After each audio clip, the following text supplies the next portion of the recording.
I'm back again with yet another video from Time, the leaders in test prep. The topic of discussion remains the same, tones. So, in communication, tone is a state of mind, an attitude or a mood that is conveyed using words in written or oral form. And a tone is very effective in expressing a message and is a very important or key element in communication. So this was about tone in general. Now, when we come to the specifics, it is written communication that we target, because here the endeavor is to gain command and accuracy in answering tone-based questions from RCs.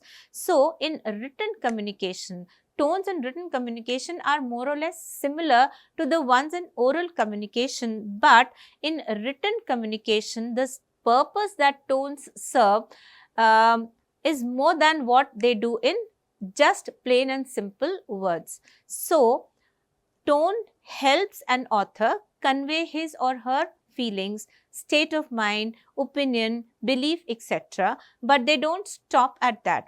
They also impact and shape the reader's opinion and mindset. So, which is why tones play a very important role in written communication. So, because tones reflect the writer's state of mind, the task is to recognize tones. How do we do that?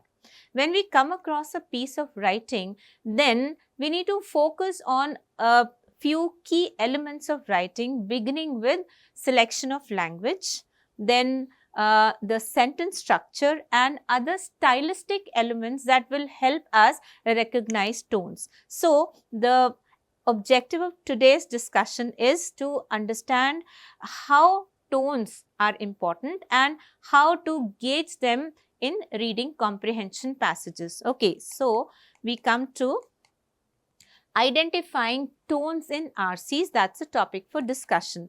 How do we do that? I have given you in general how to go about it, but here comes the specifics. So, word choice matters. We need to focus on the kinds of words authors have used in conveying their message. In individual paragraphs, you will come across words, you will come across phrases, you will come across idioms, phrasal verbs and other words in general, groups of words in general, which will certainly give you an idea of what kind of emotion the author is undergoing at that point of time in that particular portion of the text, and this will certainly help you identify the tone. So, word choice matters. Then what is next is the context. So, the context is the topic under discussion, and that also helps us understand the underlying tone. Then we have degree of emotion. Now, degree is nothing but intensity. How strong a word is that the author has used, or what is the strength of the word, whether it is harsh or whether it is mild, whether it is just a normal word or whether it carries that kind of strength which helps you understand how intensely the author feels whatever he has expressed. So, the subject matter is important and the degree of emotion, the feeling that the author has towards the subject matter that he or she has presented is what will also help you understand and identify tones.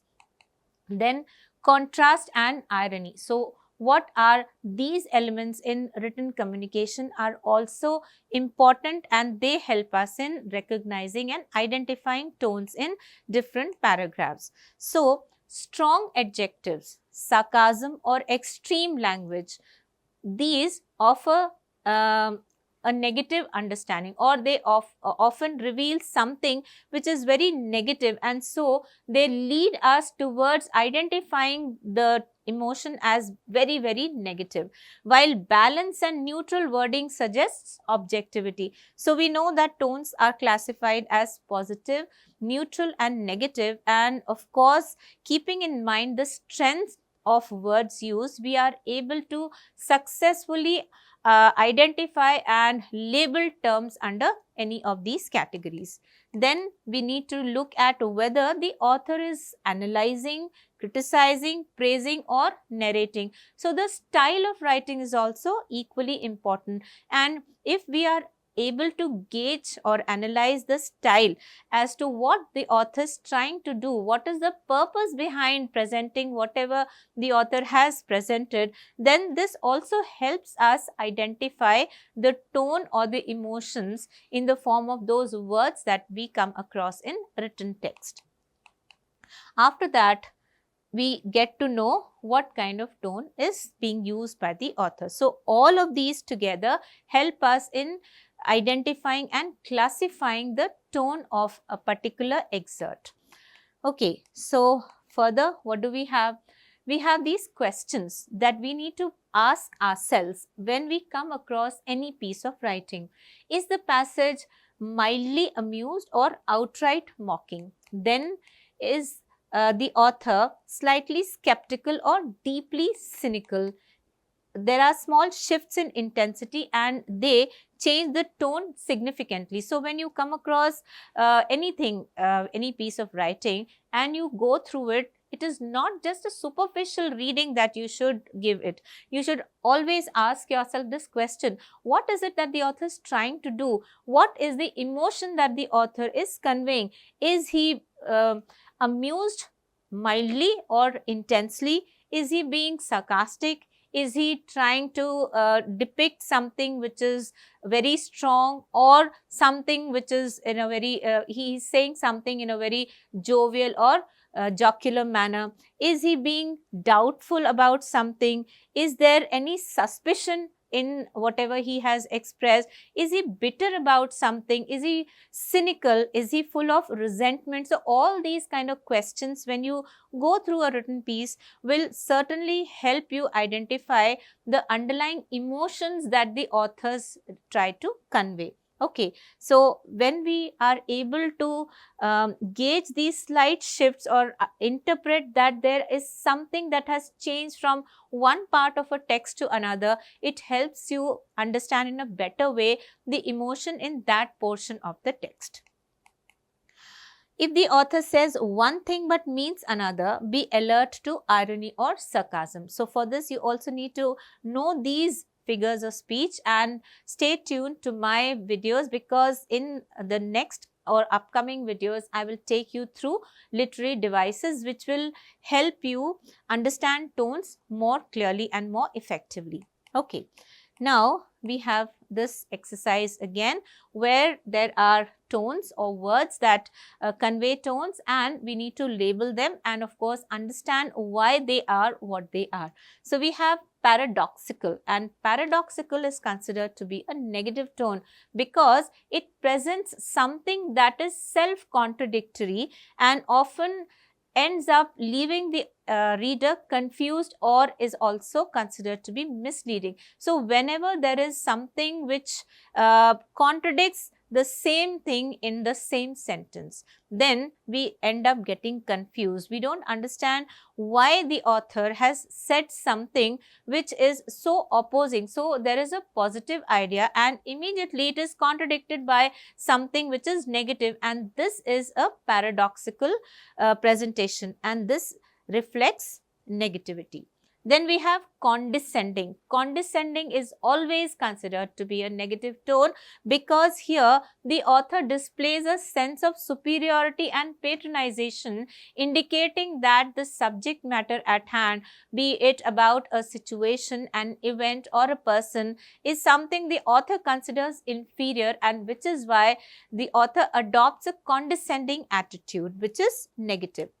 Superficial is something which does not go deep into a consideration of anything that's discussed, and it is considered a negative tone because, as I said, there's no depth, there's only something which is at the surface which the author concerns himself or herself with. Acrimonious is negative because it expresses a deep sense of bitterness, hostility, animosity, and therefore it is severely or harshly negative.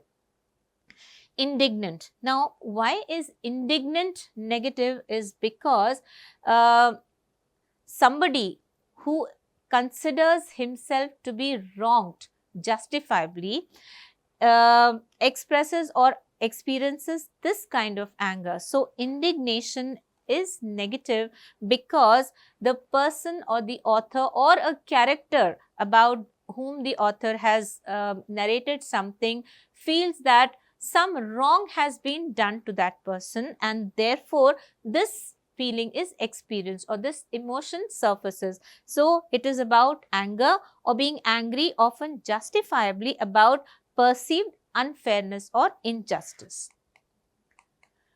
Ironical.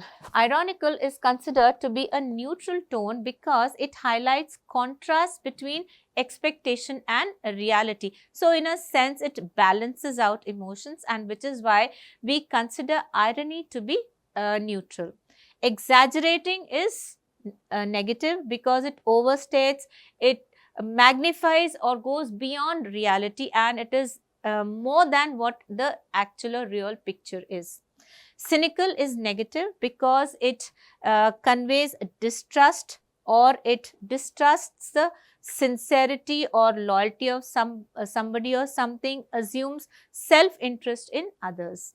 Sardonic is negative, and the reasoning is that it is harshly mocking, grimly humorous, and so it cannot be considered to be anywhere near positivity. Spiteful is negative. It is driven by malice and it aims to hurt or offend. Okay, so these were the finer touches or the nuances of tones. Initially, what I took up with you were basic tones: positive, neutral, negative. Now, we have these words which not just convey the nature of a given expression or emotion or tone, but also give us the intensity of that emotion that is being experienced. So, I hope this has given you further or greater clarity on the same topic that I have been discussing for a long time.